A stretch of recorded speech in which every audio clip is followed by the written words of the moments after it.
तो आइए, पहला क्वेश्चन आपके स्क्रीन पर है। मुझे यहां पर एक भी कॉन्सेप्ट नहीं छोड़ना है, सारे चैप्टर यानी ऑल चैप्टर को हम खंगालने वाले हैं साहित्य के साथ। पहला क्वेश्चन, स्रा एक क्या है? संयुक्त व्यंजन है। इनमें जो है किन दो वर्णों को शामिल किया जाता है? देखिएगा, वैसे स्रा की बात करें तो स्रा के अलावा आपको बहुत सारी चीजें याद रखनी है कि स्रा है, एक आपका ज्ञा होता है, एक आपका त्रा होता है ना? जल्दी से बताइए। एक होता है आपका छा होता है। तो ये चार होते हैं, संयुक्त व्यंजन होते हैं। यहां पर एक चीज मैं आपको यहां पर बता देता हूं कि स्रा जो होता है यह क्या होता है? यह जो है सा और रा से, लेकिन ये पूरा नहीं है, यहां पर हलंत लगेगा। लेकिन क्वेश्चन में कुछ इस तरीके से नहीं पूछा गया। क्वेश्चन में तो केवल ये पूछा गया है कि ये बता दो कि स्रा जो है वो दो वर्णों से मिलकर बनता तो है, लेकिन कौन से? वो बनता है हमारा ऑप्शन नंबर सी के साथ जाएगा, है ना? सी के साथ लॉक हो जाएगा। ऑप्शन नंबर हमारा सी लॉक होगा, क्योंकि यही वाला ऑप्शन सबसे सटीक बैठता है। नेक्स्ट क्वेश्चन आपके स्क्रीन पर है, सेकंड नंबर। सेकंड नंबर देखिएगा, सेकंड नंबर आपसे कहता है कि अठन्नी में कौन सा समास है? बहुत आसान कॉन्सेप्ट लेकर आया हूं। क्यों? क्योंकि यहां पर कॉन्सेप्ट समझाना बहुत ही ज्यादा यहां पर इंपॉर्टेंट हो जाता है। देखिए, जब भी कॉन्सेप्ट में आपसे पूछा जाए कि कोई संख्या आ रही है, क्या कोई संख्या का प्रमाण मिल रहा है?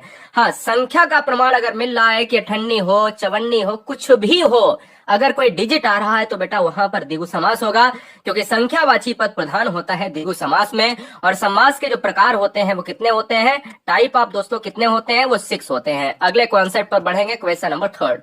एक और कॉन्सेप्ट आपके स्क्रीन पर है, यहां से 2 क्वेश्चन बनेंगे। कहता है कि निम्नलिखित में से ध्यान शब्द में कौन सा समास है? तो पहली बात, कोई भी समास को करने से पहले एक ट्रिक हमेशा याद रखिएगा, एक ट्रिक यूज करिएगा कि उसको तोड़ लीजिएगा। जैसे ध्यान मग्न को आप तोड़ना चाहते हो तो ध्यान और मग्न में हो जाएगा ये ब्रेक, तो ध्यान में मग्न, है ना? हम कहेंगे किसमें मग्न? ध्यान में मग्न। जिस तरीके से विभक्तियों का प्रारूप होता है और विभक्तियों वाले सारे समास तत्पुरुष में जाते हैं, और वो कौन सा तत्पुरुष हो जाएगा? क्योंकि विभक्ति में आ रहा है अधिकरण, तो यहां पर तत्पुरुष होगा। लेकिन कौन सा तत्पुरुष डीप में अगर जाएगा तो वो होगा अधिकरण तत्पुरुष। बोलो राइट ना दोस्तों? अगले चैप्टर पर बढ़ेंगे, चैप्टर का नाम है प्रत्यय, आपको लॉक करना है। बहुत सुंदर। देखिए, क्वेश्चन क्या है? आज तो भैया तोड़ेंगे, जितने भी बच्चे हैं सारे बच्चे यहां पर क्वेश्चंस को उखाड़ने वाले हैं। क्वेश्चन नंबर 4 आपके कॉन्सेप्ट में है, कहता है जुआरी शब्द में। आप देखिए, जब भी आप जुआरी की बात करोगे तो मुझे लगता है कि सारे कॉन्सेप्ट में आपको ये अगर नहीं पता है तो मैं मान लेता हूं। देखिए, प्रत्यय जो होता है वो क्या होता है? प्रत्यय हमेशा पा माने प्रत्यय, पा माने पीछे, ऐसे आप कर लो ट्रिक। हमेशा पा माने प्रत्यय, पा माने पीछे, नहीं, प्रत्यय हमेशा पीछे लगता है, तो इसलिए आरी वर्ड आ जाएगा। क्योंकि जुआरी बार बार बोलिएगा, बार बार रिपीट करिएगा, तो वहां पर एक तो जुआ अलग हो जाएगा और आरी अलग हो जाएगा, तो ऑप्शन नंबर डी होगा। अगला क्वेश्चन है स्क्रीन पर 5 नंबर। देखिए, यहां पर ये कॉन्सेप्ट बहुत ही इंपॉर्टेंट बन जाता है। क्यों बन जाता है मैं आपको बता देता हूं विद फिगर के साथ। आपको यहां पर फिगर के साथ समझना होगा कि निम्नलिखित में कौन सा शब्द अलंकार नहीं है। अगर अलंकार की बात करें तो अलंकार के प्रारूप को जानने के लिए सबसे पहले ये जान लीजिएगा। क्या? अलंकार के प्रारूप को जानने के लिए सबसे पहले आपको ये जानना पड़ेगा कि अलंकार का अर्थ क्या होता है। तो अलंकार को तोड़ा जाता है अलम धनकार में। क्या बेटा? अलम धनकार में तोड़ा जाता है। अलम का मतलब होता है आभूषण, आभूषण का मतलब होता है गहना। यानी जिस तरीके से स्त्री अपने गहने को पहनती है और बहुत सुंदर लगती है, इसी तरीके से काव्य का आभूषण होता है, अलंकार होता है। स्त्री का सौंदर्य होता है वो उसके गहने, काव्य का सौंदर्य है उसका अलंकार। तो इसलिए क्वेश्चन में पूछा जाता है कि काव्य का सौंदर्य क्या है, काव्य का आभूषण क्या है? काव्य का आभूषण है अलंकार, यानी ये वाला, यानी क्या है? अलंकार होता है। यहां पर आंसर 4 हो जाएगा, क्योंकि अनुप्रास, यमक, श्लेष, ये क्या है? ये शब्द अलंकार है, शब्द के द्वारा, वर्ण के द्वारा। लेकिन रूपक अलंकार में थोड़ा सा फर्क होता है, जैसे जान लीजिएगा। देखिएगा, शब्दालंकार में अनुप्रास, यमक, श्लेष, पुनरुक्ति, विप्सा और वक्रोक्ति आता है। अर्थालंकार में देखिए रूपक है, उपमा है, उत्प्रेक्षा है, मानवीकरण है, विरोधाभास है, संदेह है ना? इतने ही आपको याद रखने हैं। और उभयालंकार का मतलब होता है जहां पर शब्दालंकार और अर्थालंकार का दोनों का मिला जुला रूप मिलता है। तो आंसर बेटा किसके साथ जाएगा? ऑप्शन नंबर 4 के साथ। बोलो राइट ना? अगले कॉन्सेप्ट पर बढ़ेंगे, 6 नंबर आपके स्क्रीन पर है। कहता है निम्नलिखित में कौन सा संधि उदाहरण के रूप में नहीं है? आपको बताना है। चलो भैया, बहुत सुंदर। गुरुजी नेटवर्क में प्रॉब्लम आ रही है, चलो नेटवर्क में प्रॉब्लम आ रही है, तो क्या मेरी तरफ से नेटवर्क इशू आ रहा है? मैं चेक कर लेता हूं। नहीं बेटा, मेरी तरफ से नहीं है, मेरी तरफ से बिल्कुल क्लियर है। आप अपने नेटवर्क को खंगालें, और आपका नेटवर्क थोड़ा वीक होगा क्योंकि मौसम है खराब। मेरी तरफ से बिल्कुल क्लियर है। यहां पर देखिएगा, देवर्षि में देवधन ऋषि होता है, नरधन ईश हो सकता है, नारीधन इंद्र हो सकता है, लेकिन सम्राट नहीं बनेगा। सम्राट ऑप्शन नंबर बी लॉक हो जाएगा। हम बी की तरफ चलेंगे, बी फॉर ब्रिलियंट होगा। अगले क्वेश्चन की तरफ बढ़ेंगे। 7 नंबर एक कॉन्सेप्ट आपके लिए। चलो भाई बताओ। Thank you thank you thank you. हवा लगना मुहावरे का सही अर्थ क्या होगा? देखिएगा, बीमार पड़ना हो सकता है, नशे की आदत पड़ जाना होता है, प्रभावशाली होना होता है, प्रभाव पड़ना। अब देखो, कहते हैं ना उसको हवा लग गई। कैसे कहते हैं? देखिए, हमारी बच्चियों के लिए, हमारे बच्चों के लिए, यानी जितने भी होते हैं हमारे माता पिता होते हैं, तो कहा जाता है कि उसको तो उस शहर की हवा लग गई। बोलो ना, हवा लगने का मतलब होता है प्रभाव पड़ना। प्रभाव पड़ना यानी बाहर की हवा लगने का मतलब होता है उसके ऊपर गलत प्रभाव पड़ा है, वो नशा करने लगा है, वो सिगरेट पीने लगा है, वो ये करने लगा है ना। तो ये क्या होता है? हवा लगने का मतलब होता है प्रभाव पड़ना, टू इफेक्ट की बात होती है। क्वेश्चन नंबर 8 आपके स्क्रीन पर ये रहा। देखिए, क्वेश्चन नंबर 8 आपके स्क्रीन पर है, आपको लॉक करना है, आपको जवाब देना है। आपसे कहता है, क्या कहता है? कहता है भैया, आ उपसर्ग से बना शब्द है। अब ये क्वेश्चन थोड़ा सा कॉन्सेप्ट कठिन हो सकता है, कठिन कॉन्सेप्ट हो सकता है। देखिए देखिए, अधपका में देखिए अध आ सकता है, नहीं होगा। अवगत में अगर हम आ निकाल लेंगे तो बगत बचेगा, तो बगत का कोई मतलब होता है क्या? नहीं होता है। अगर हम देखें अनहित में नहीं आता है, कोई मतलब नहीं होता है, तो हम कहेंगे आ निकाल लो और था छोड़ दो।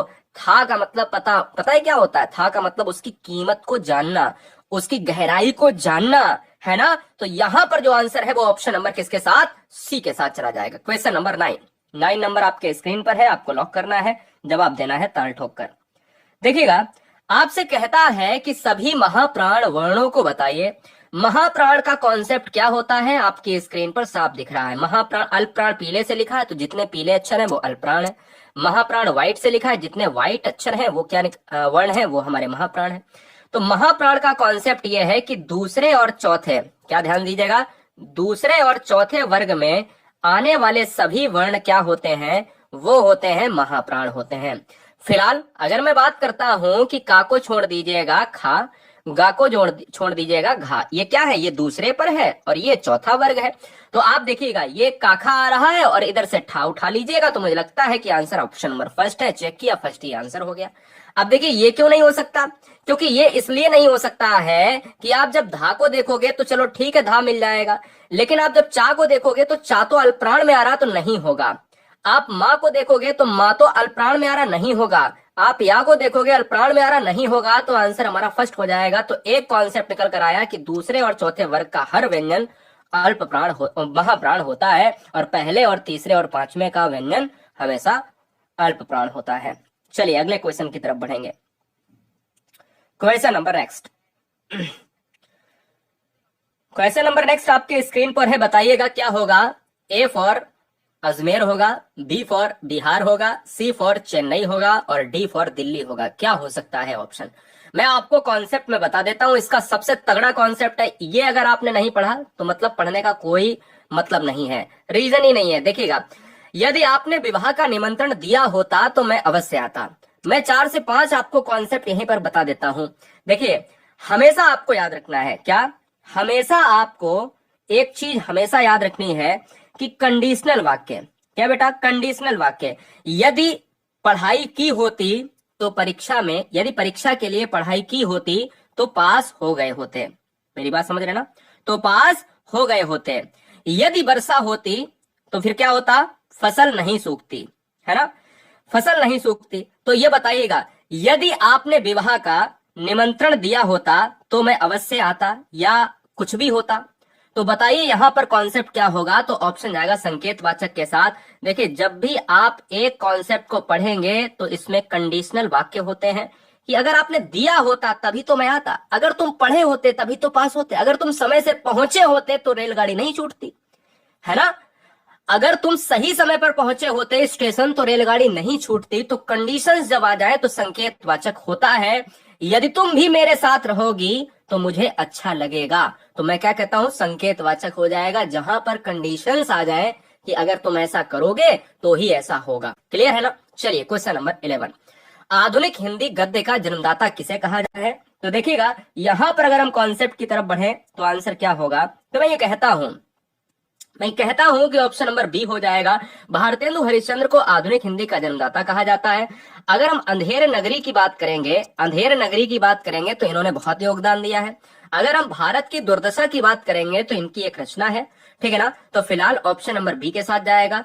भारतेंदु हरिश्चंद्र ने हिंदी को एक नई चाल में ढाला है, तो इसलिए आंसर बी फॉर ब्रिलियंट हो जाएगा। क्वेश्चन नंबर 12, निम्नलिखित में कौन सा उद्यत का विलोम शब्द होगा? यानी उद्यत का विलोम शब्द क्या होगा? ये आपको एग्जाम में, छोटे बड़े एग्जाम में 100 से ज्यादा बार मिला होगा, और आपने अगर previous year paper PY Qs लगाए होंगे तो मुझे लगता है कि आपने इस चीज को देखा होगा। उद्यत का विलोम होता है सौम्य होता है, इसलिए इस चीज को हमेशा याद रखिएगा। बहुत ट्रेंडिंग क्वेश्चन है, टॉप 100 विलोम शब्द में इसका नाम आता है। अगला, किसी छंद का प्रथम व अंतिम शब्द एक सा होता है। देखिएगा छंद की बात करें तो छंद में आपका दोहा सोरठा आ जाता है, कुंडलिया आ जाता है, चौपाई आ जाती है, बरवय आ जाता है, सब कुछ आ जाता है। लेकिन एक ऐसा है छंद जो शुरू भी वहीं से होगा और खत्म भी वहीं से होगा। यानी अगर शुरू जिस शब्द से हुआ है उसी शब्द पर खत्म होगा, याद रखिएगा। तो यार याद रखना है क्या भैया? याद रखना है कि जो कुंडलिया है ना, हाँ जी कुंडलिया की अगर मैं बात करता हूं तो कुंडलिया ही इस क्वेश्चन का आंसर होगा। क्या होगा? कुंडलिया ही इस क्वेश्चन का आंसर होगा। कुंडलिया किसे कहा जाता है? क्वेश्चन में कई बार ये भी आता है, कुंडलिया का निर्माण किससे होता है? तो कुंडलिया का निर्माण होता है दोहा प्लस रोला से होता है। ये कॉन्सेप्ट एग्जाम में पूछा गया है।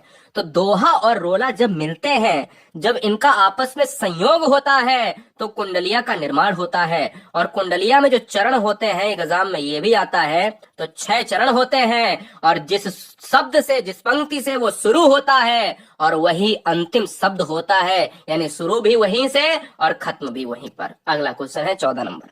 मुझे नहीं लगता कि ये कोई कॉन्सेप्ट एग्जाम से बाहर जाएगा। मैं जो पढ़ा रहा हूं शिद्दत से पढ़ लीजिएगा। बहुत बढ़िया, कैसे हो आप सब? मेरा एक बार सभी बच्चे यहां पर कमेंट करके बताएंगे ठीक ठाक है ना? ठीक ठाक भा है ना? कैसन हो? चलो भाई, क्वेश्चन नंबर 14 नंबर, दिए गए विकल्पों में जलद शब्द में कौन सा समास होगा? जलद की बात करें, देखिए अगर हम जलद की बात कर लें तो हमारा बहुब्री समास होगा। अगर हम जलद की बात कर लें तो हमारा बहुब्री समास होगा।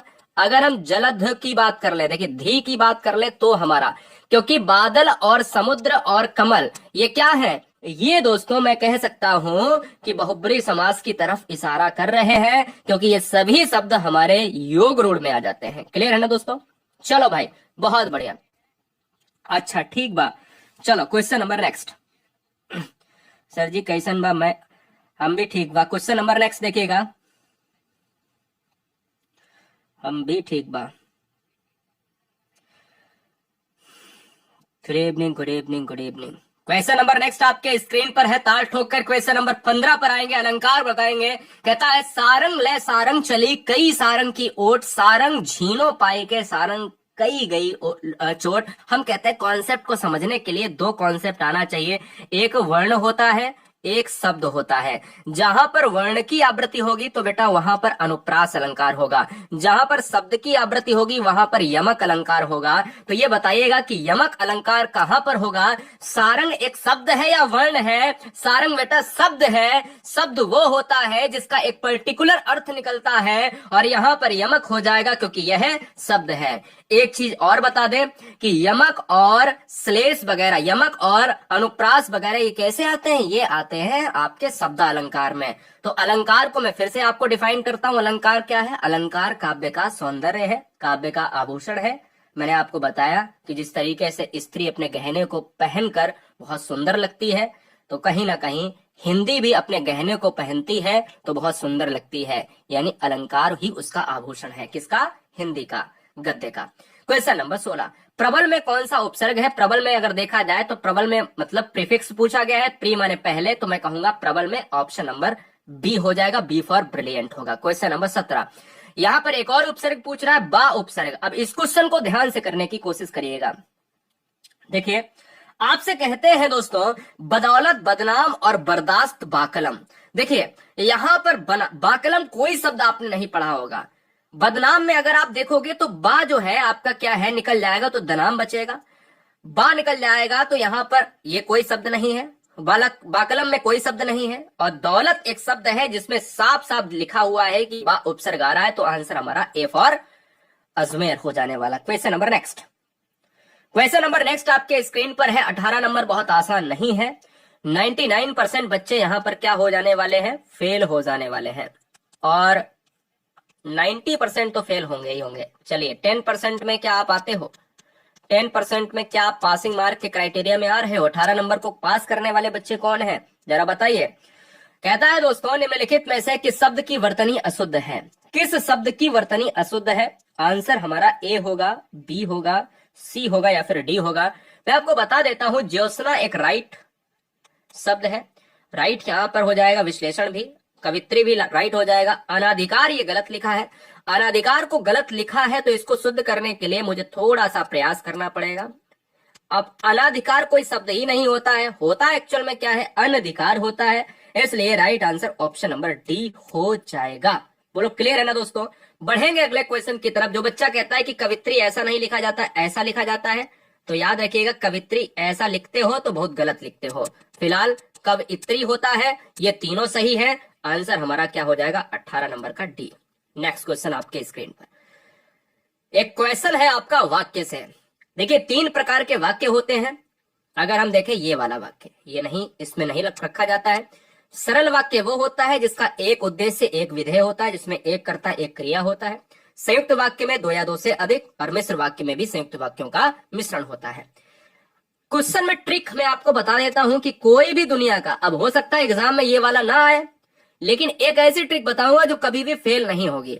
मुझे बताओ कि तुम्हारा जन्म कब और कहां हुआ था। कभी वाक्य अगर लिखकर आ जाए, मुझे बताओ कि तुम कहां और कहां रहते हो, मुझे बताओ कि तुम कब आओगे, है ना? मेरी बात ध्यान से सुनिएगा। अगर ऐसे सेंटेंस में जब कोई भी जुड़ाव, यानी कोई भी जुड़ाव जो है किससे हुआ हो, कोई सेंटेंस जुड़ा हुआ है किससे, की से जुड़ा हुआ है, तो जो की से जुड़ा हुआ है वो मिश्र वाक्य हो जाएगा। देखिए जब 2 सेंटेंस आपस में की से जुड़े हुए हैं तो उसका एक कॉन्सेप्ट है, उसकी ट्रिक है कि उसको मिश्र वाक्य आपको लॉक कर देना है। मिश्र वाक्य यानी मिक्सअप में आने वाले जितने भी सेंटेंस हैं वो यहां पर आ जाएंगे। बहुत से उद्देश्य, बहुत से विधेय, बहुत से कर्ता, बहुत सी क्रियाएं। आंसर हमारा डी लॉक होगा। मैं फिर से बताऊंगा, यहां पर अगर की आ जाए और यहां पर अगर और या तथा आ जाए, मैं आगे हम संयुक्त वाक्य को भी करेंगे। अगले क्वेश्चन की तरफ बढ़ेंगे, क्वेश्चन नंबर 20। कोकिला का पर्यायवाची शब्द क्या होता है, कोई बताएगा? ठीक है, देखिए कोकिला की बात करें तो कौवा तो होता ही होता है, कौवा भाई कौवा होता है, जिसको काक कहा जाता है। कौवे से कोकिला का मतलब क्या होता है ना? पिसुन की बात करें तो पिसुन का मतलब होता है यहां पर टेलेटेल, जिसको कहा जाता है कि बहुत ही गंदा व्यक्ति, चुगलखोर, नीच व्यक्ति। पिसुन को क्या कहा जाता है, चोर भी कहा जाता है।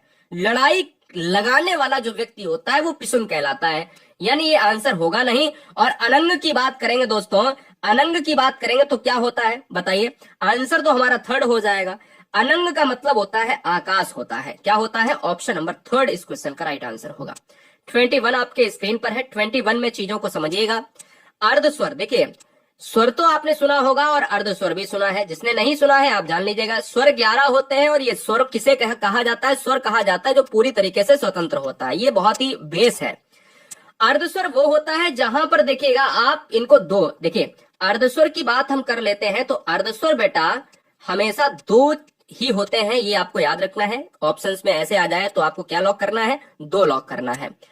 इसके साथ ही साथ अर्धस्वर के साथ ही साथ ये क्या होते हैं? अंतस्थ व्यंजन भी होते हैं। ये नोट कर लीजिएगा, अंतस्थ व्यंजन 4 होते हैं, उन्हीं में से 2 ये यावा भी होते हैं। अगला क्वेश्चन, एक क्वेश्चन है संधि से बिल्कुल अलग है। क्वेश्चन क्या है? कहता है कि संधि 3 प्रकार की होती हैं। निम्नलिखित में एक ऐसा ऑप्शन आपको छांटना है जो संधि का प्रकार नहीं है। स्वर संधि, व्यंजन संधि, विसर्ग और अनुस्वार संधि। देखिएगा अगर आप स्वर संधि की बात करोगे, व्यंजन संधि की बात करोगे, विसर्ग की बात करोगे तो ये प्रकार होते ही है, ये टाइप होते हैं। लेकिन अनुस्वार संधि को नहीं रखा जाता है। अनुस्वार संधि इस क्वेश्चन का आंसर होगा। संधियों की बात अगर करें तो संधि क्या है? संधि दोस्तों वर्णों का मेल है। क्या है बेटा? वर्णों का मेल ही क्या है? संधि माना जाता है। तो इसलिए मुझे कॉन्सेप्ट में बताने में कोई समस्या नहीं है कि वर्णों का मेल ही संधि है और शब्दों का मेल ही समास है। दोनों चीजें याद रखिएगा, शब्दों का